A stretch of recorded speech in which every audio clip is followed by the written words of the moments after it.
Тема сегодняшней нашей программы – все в печь. И у меня наготове. Печь большая, наподобие русской, наподобие татарской, наподобие неаполитанской. У меня наготове тандыр растоплен как следует.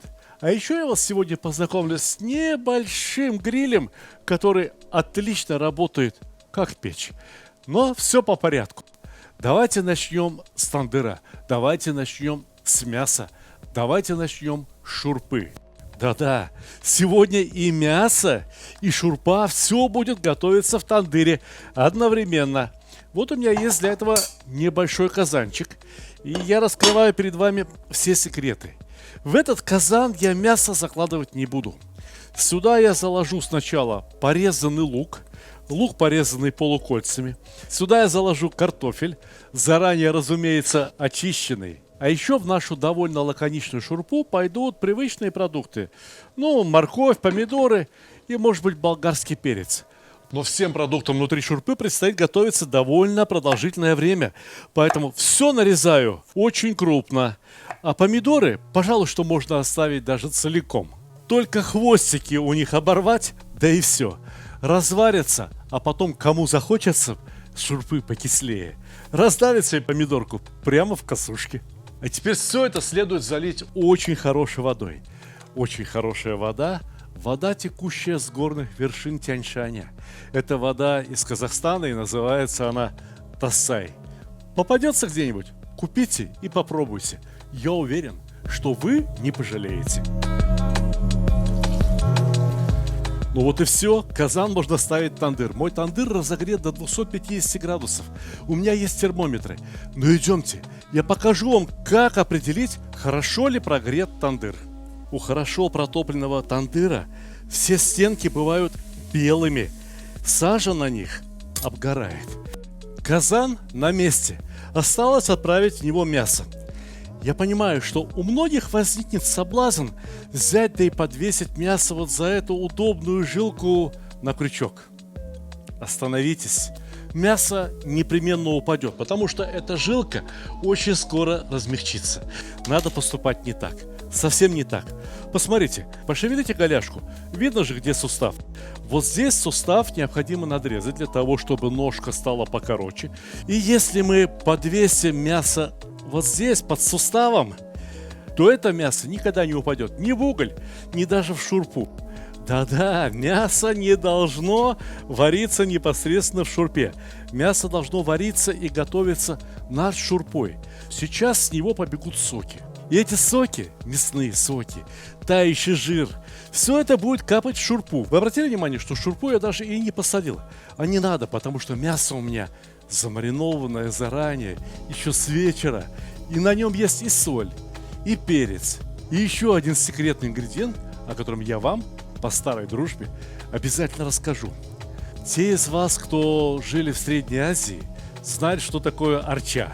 Вообще в переводе с узбекского арча – это елка.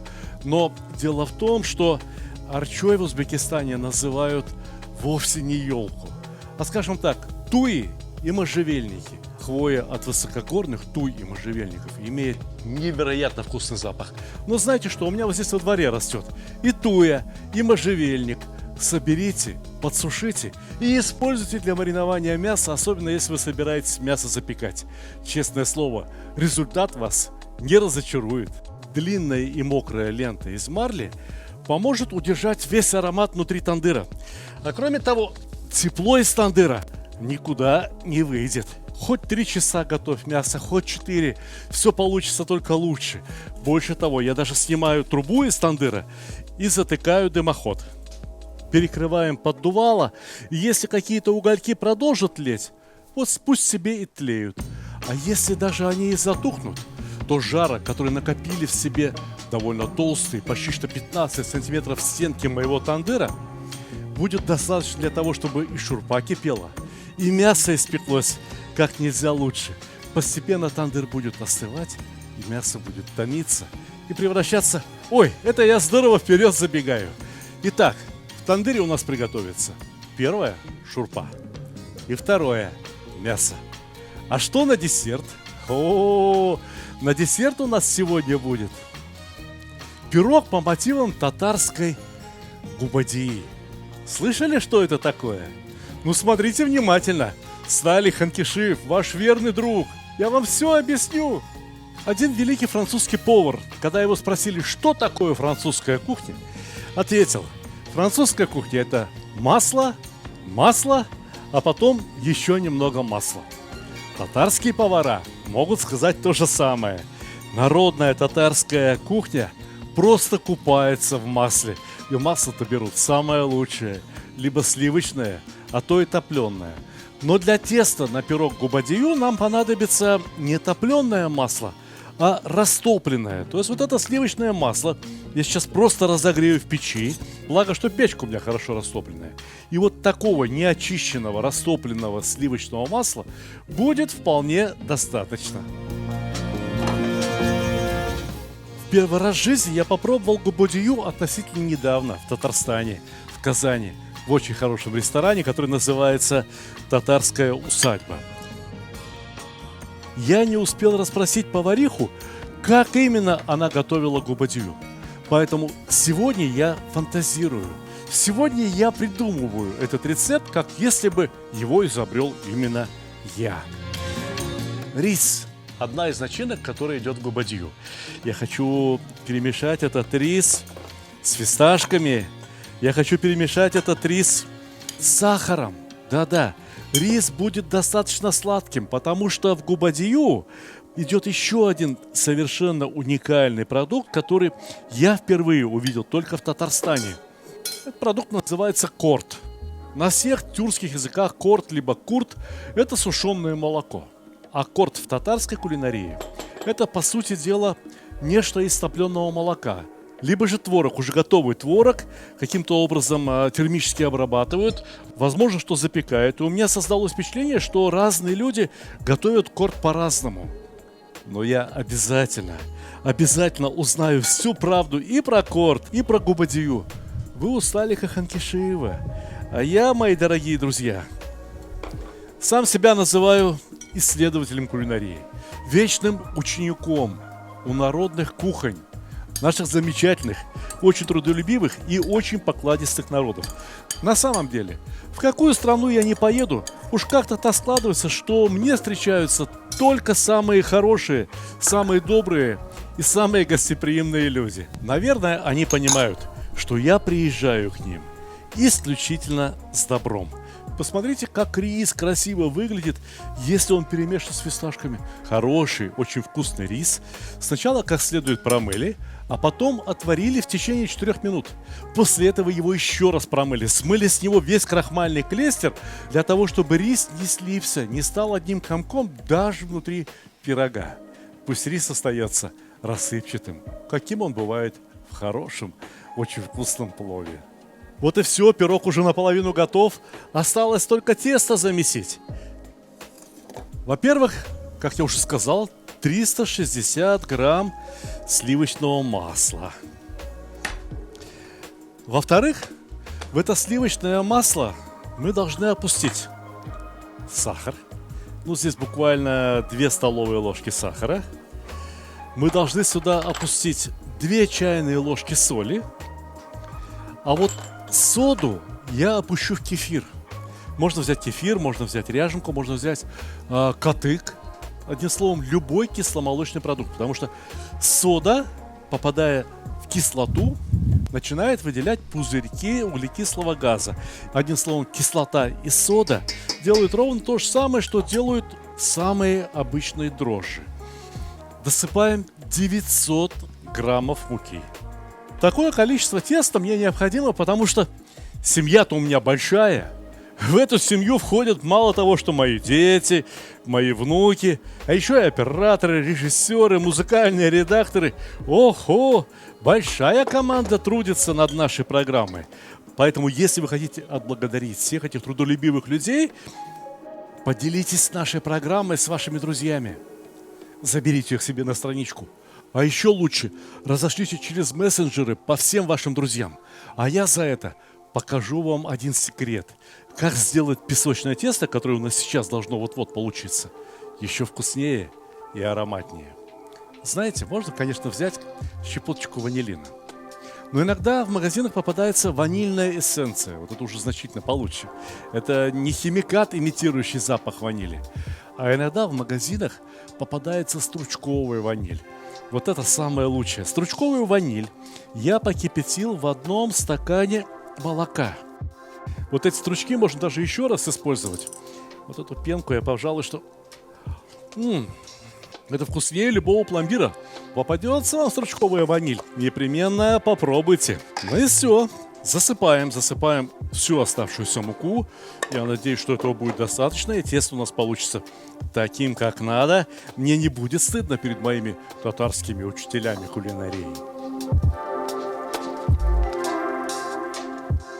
После того, как все продукты размешались, можно подсыпать немного муки, потому что мука бывает разная. Одна мука готова впитывать больше влаги, а другая меньше. Но ничего страшного, все регулируется прямо здесь, в тазике, на глаз. Когда тесто перестает липнуть к тазику, а тазик остался практически чистым, тесто можно собрать в один комок, выложить его на стол, укрыть этим же самым тазиком, и пусть тесто немного созреет. Уже почти час стоит мясо, и надеюсь, что кипит шурпа в тандыре. Очень хочется заглянуть, проверить, как оно там. А ну-ка! Ну вот, видите, все строго как в учебниках. Впрочем, где эти учебники по приготовлению еды в тандыре? Если такое кто-нибудь и напишет, то это буду я. Я уже начал работу над книгой о приготовлении еды в печах, в тандыре и в духовке.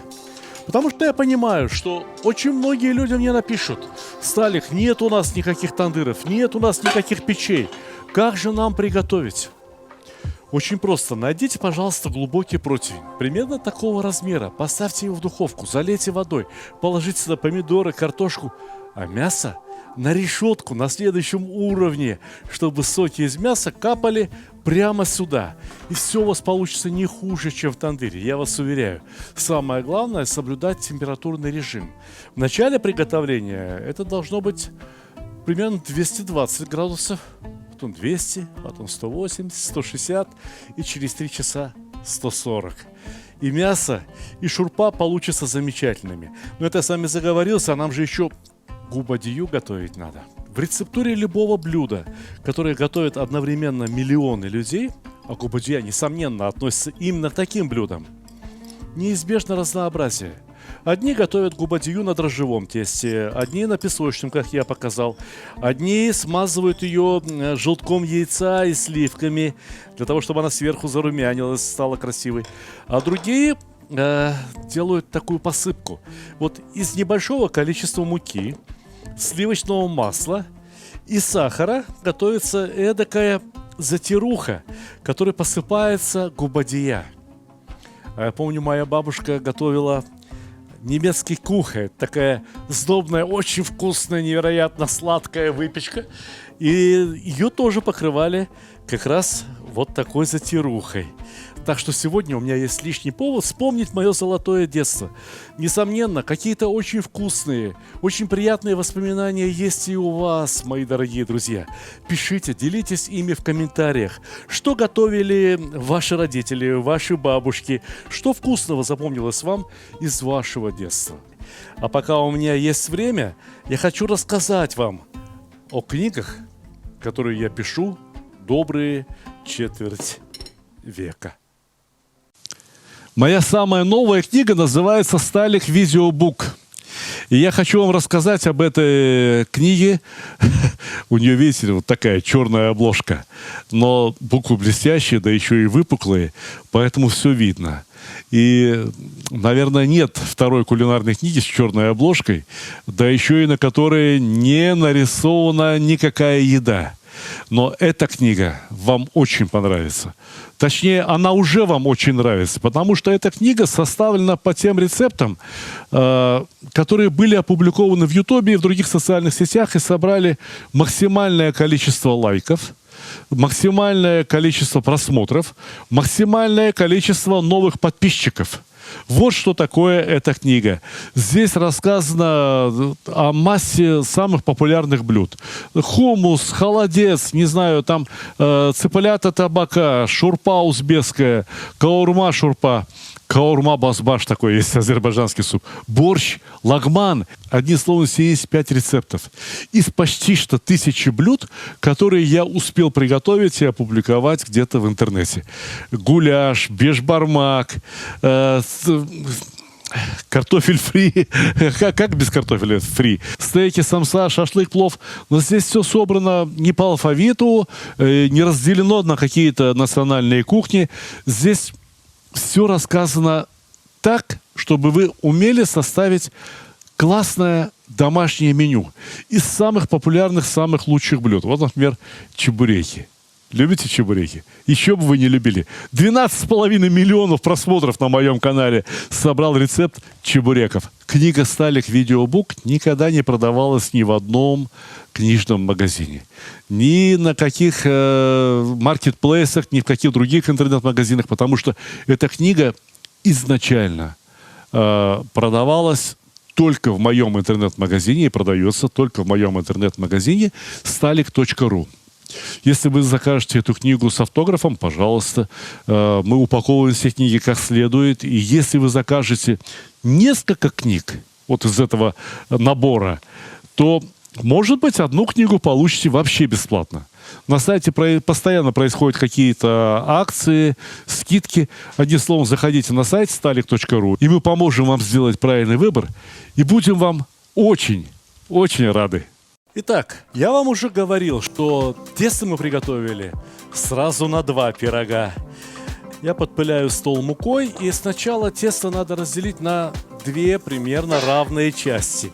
Вот из этого примерно 1/3 теста мы сделаем верхнюю часть пирога. А вот из этого будет нижняя часть пирога, который будет запекаться в форме вот такого размера.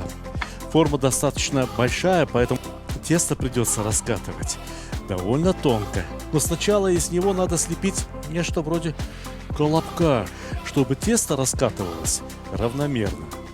Невероятно приятно работать с хорошо вымешанным тестом. Посмотрите, полюбуйтесь, как красиво оно раскатывается.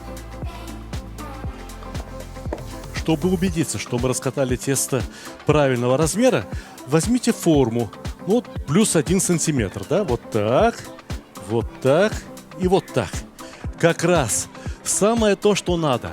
Но теперь саму форму необходимо тоже смазать сливочным маслом.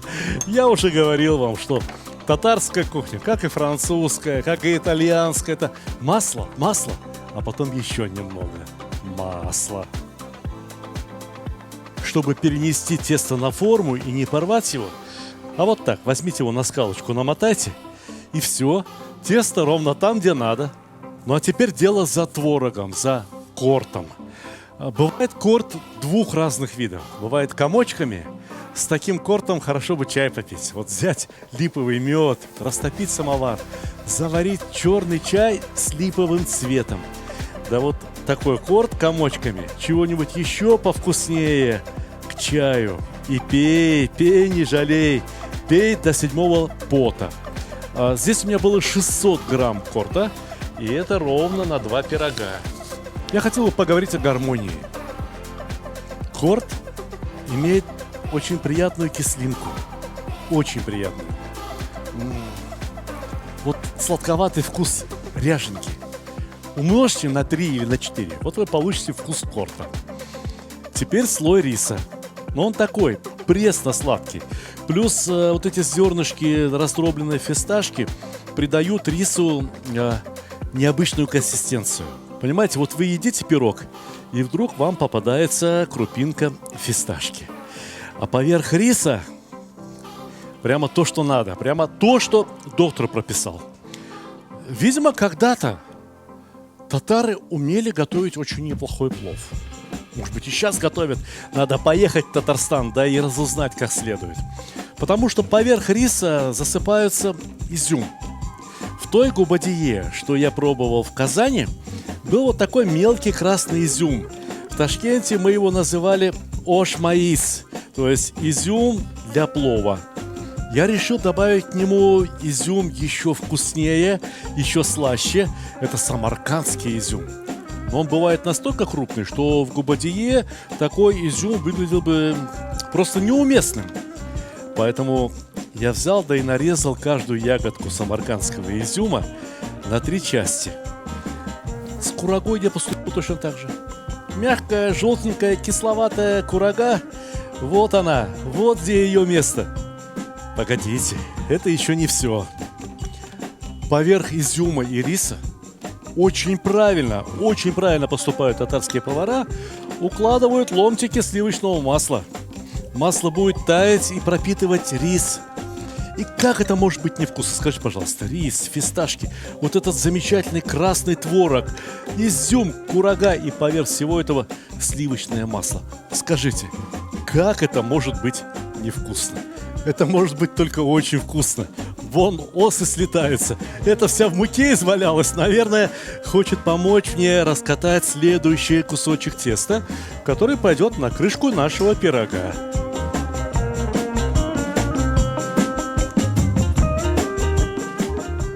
Края пирога непременно слепить.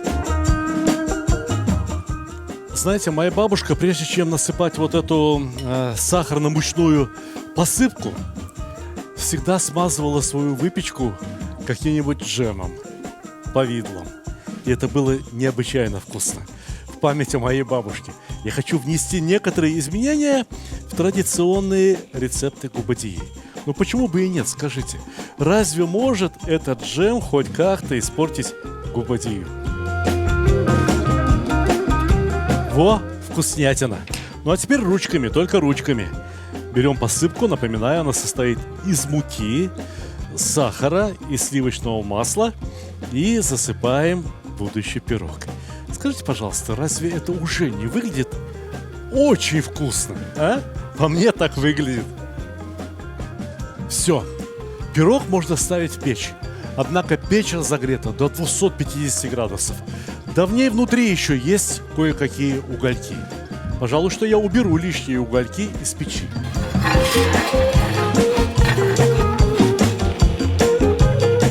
Видите, сколько угля хорошего. Чего ему даром пропадать? А сейчас самое время, чтобы я рассказал вам об устройстве вот этого гриля. Видите, внутри он имеет 2 стенки и практически работает как термос.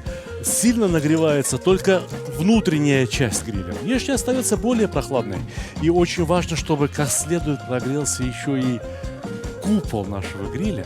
Потому что сегодня в этом гриле я хочу испечь лепешки. Хлеба-то у нас нет, мясо есть, шурпа есть. Даже сладкий пирог на столе будет. А как без хлеба? Нас этому не учили.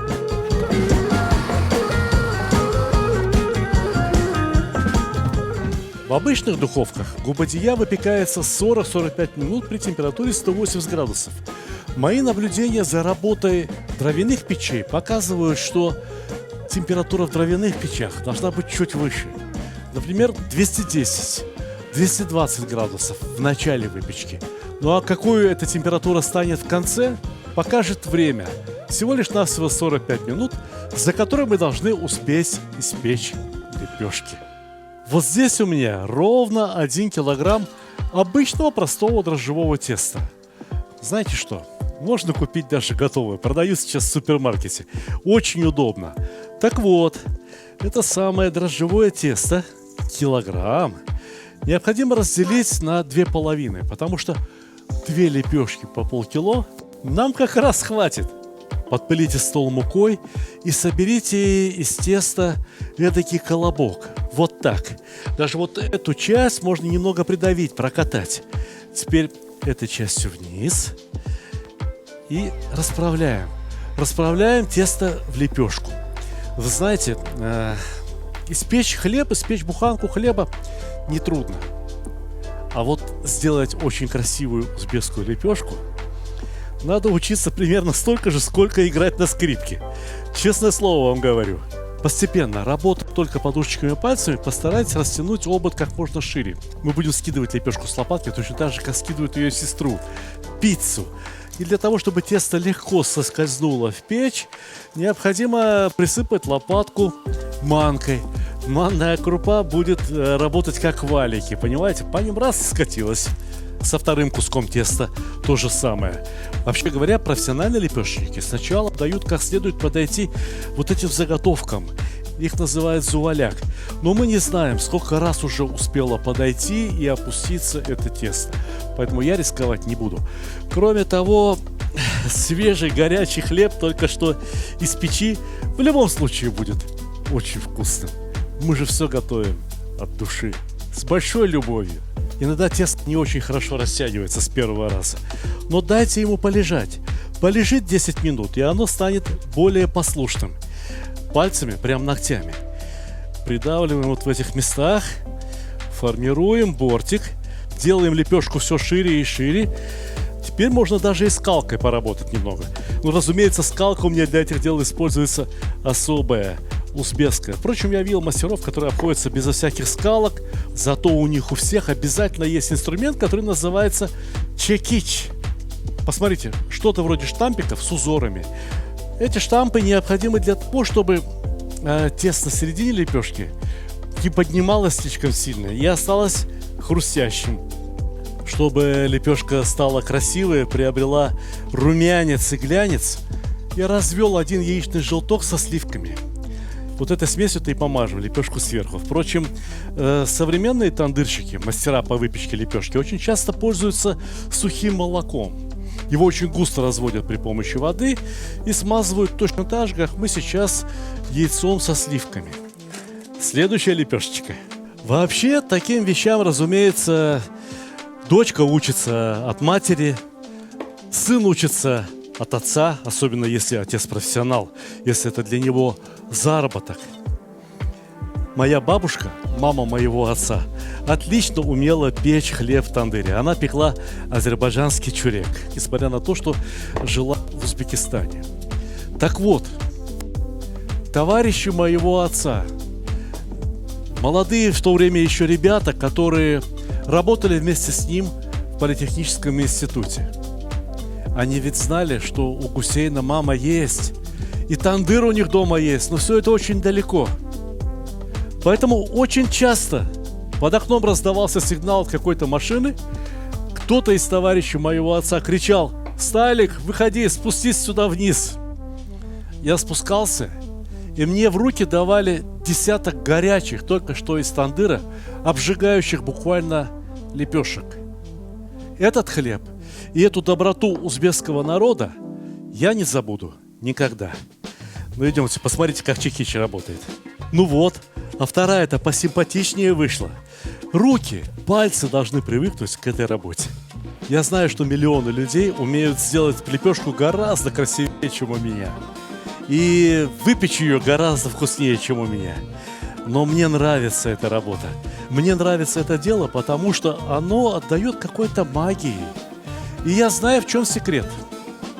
Мой далекий немецкий предок, мама у меня была немка, когда-то ушел из Штутгарта в Россию. В немецких церковных книгах так и написано.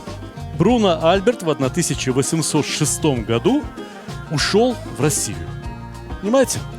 Мог бы ведь и в Америку уйти.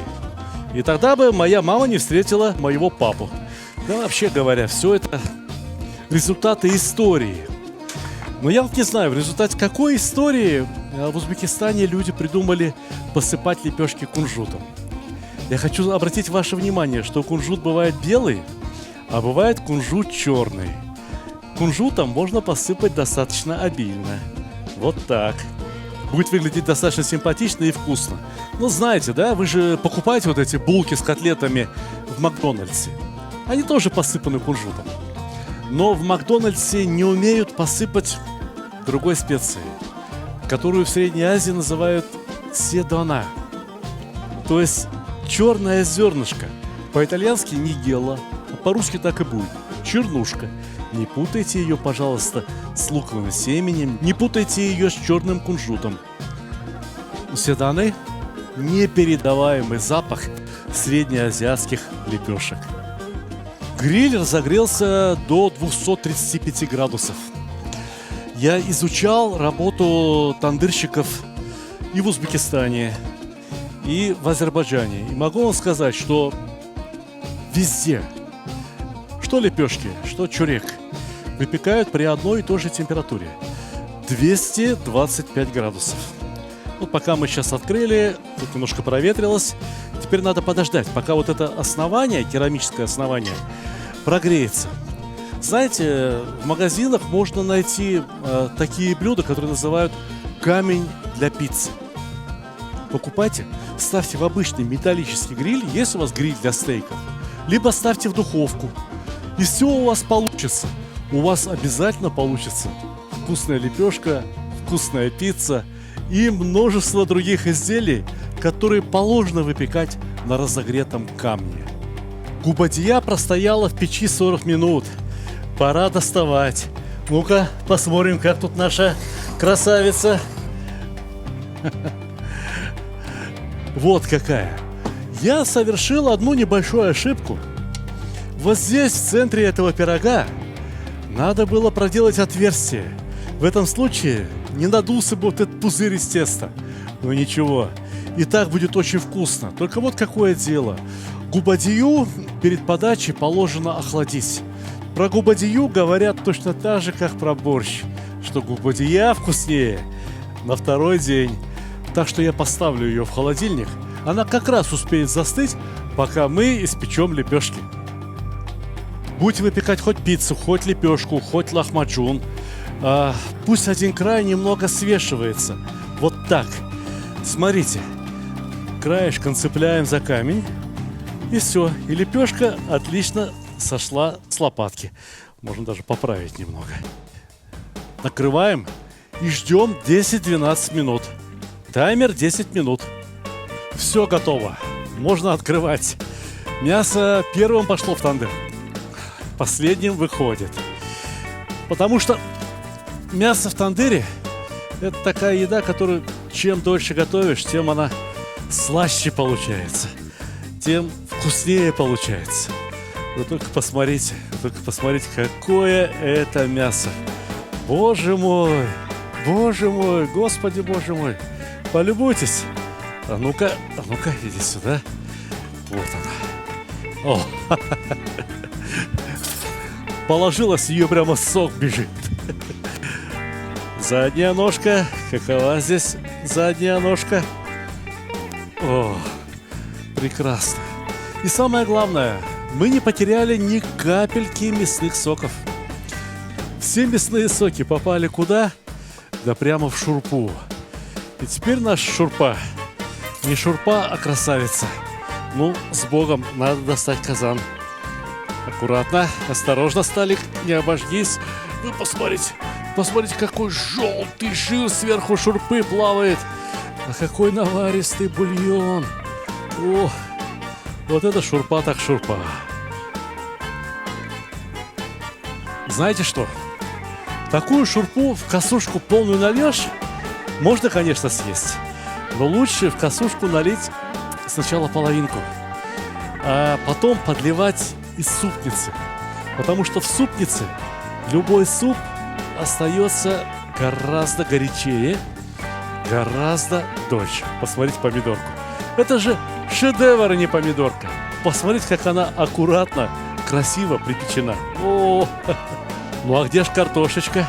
Вот она, картошечка. Достанем сразу несколько штук. Знаете, я как-то раз подобным образом прямо в тандыре, пока сверху запекалось мясо, приготовил и плов. И плов тоже получился изумительным. Так в чем же секрет? Что тандыра, что русской печи, что итальянской помпейской печи, в которой пекут пиццу. Я вам раскрою этот секрет.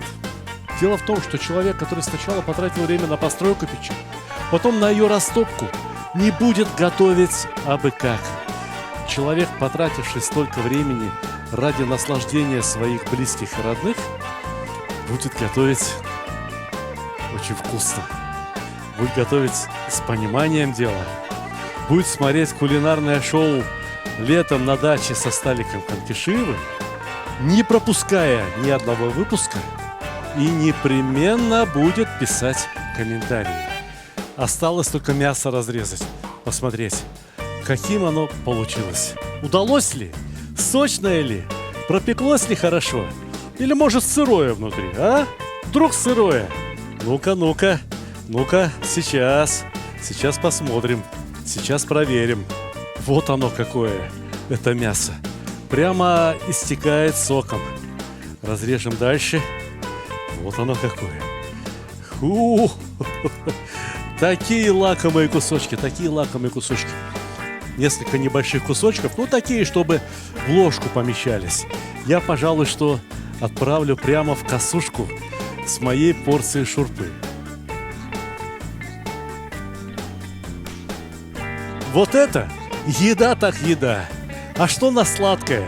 А на сладкое у нас татарская красавица губадия. Отрежу первый кусочек. О! Вы знаете, от всей этой еды поднимается невероятный аромат. Все дело в том, что это настоящая еда. А то ж придумают что-то там какие-то низкокалорийные, якобы полезные. Это все не полезное, а бесполезное. Например, вот эту губадию никто не ест каждый день. Это едят по праздникам. А во-вторых, не надо ее есть кусками по полкило весом. Я не знаю, 100 грамм, 120 грамм. Плюс 3 чашечки чая несколько раз в год не повредят. Полюбуйтесь ею. Полюбуйтесь, какой это пирог. Чай налили, губадью нарезали. Суп готов, мясо готово. Осталось хлеб преломить. Хлеб преломить, пожалуй, что с главными словами. Со словами благодарности Богу, труду и добрым людям, которые научили нас вот этим замечательным рецептом.